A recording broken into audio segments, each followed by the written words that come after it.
Ang tagapagsalita ng Iglesia ni Cristo ay nasa linya po ng ating komunikasyon at atin pong makakapanayam. Si Brother Edwil Zabala. Brother Edwil, ako po si Jen, kasama po si Kong Dante. Magandang umaga, kamusta na po kayo, Brother Edwil?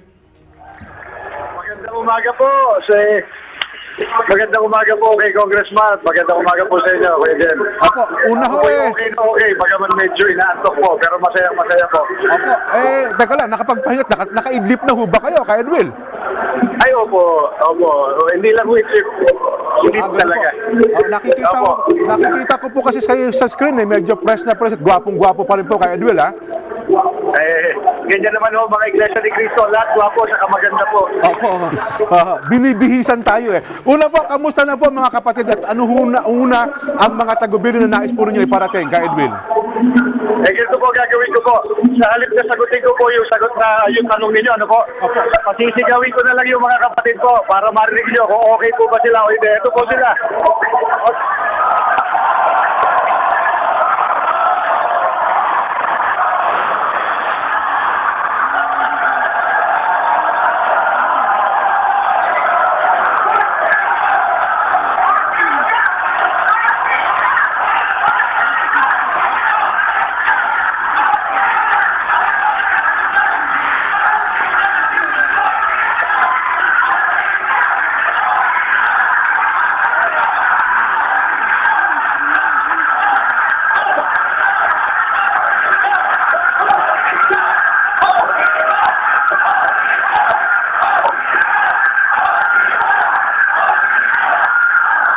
Pasensya na po kayo. At sila na pinasakit ko po doon sa katanungan po ninyo. Ayun, malinaw po ang mensahe ng ating mga kapatid. Una, yung kanilang alam na ng dami naririyan. Pangalawa, yung sinisigaw po nilang hustisya, Brother Edwil. Opo.